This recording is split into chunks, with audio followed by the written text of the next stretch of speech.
I love the nostalgia of Christmas time. The music, time with family, decorations, the sights, sounds, smells, and food.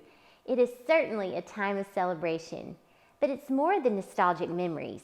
Christmas is a time to celebrate the story of our faith, and nostalgia is a weak foundation for faith. We need more than warm fuzzies and sweet sentiments. When we have a deeper understanding of the story of Christmas, we find that it's easy to celebrate. He is worth celebrating.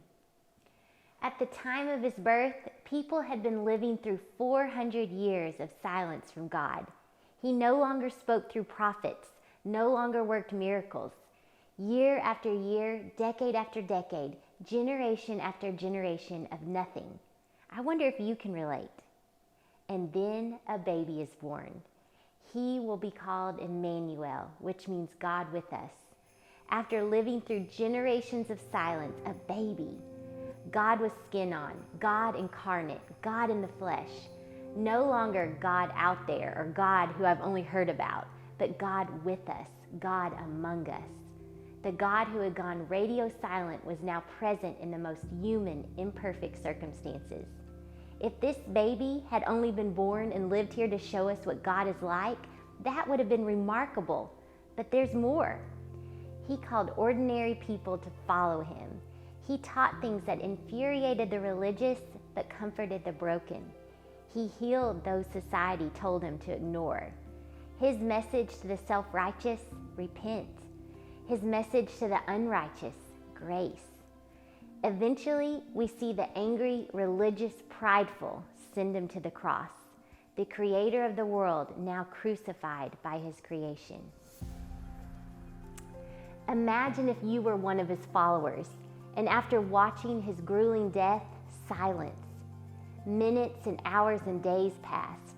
Was he who he said? Was I a fool to believe? I've given my life to follow him. Now what? They waited and they prayed. If that had been the last page of the story, we'd all be fools for celebrating.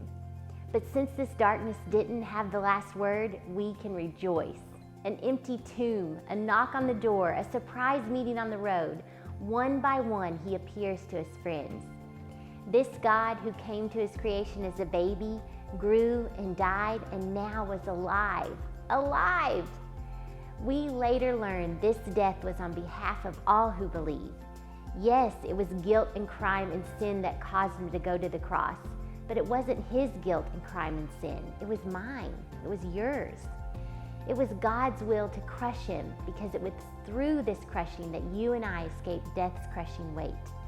His death brings us life. Willing to step away from all the richness and glory of heaven, he agreed to a criminal's death because of his great love for his people. We celebrate the baby because he is Emmanuel, because he proved God's love to us in a gruesome death, and because he displayed God's power to us by rising from the dead. His message to you and me, believe.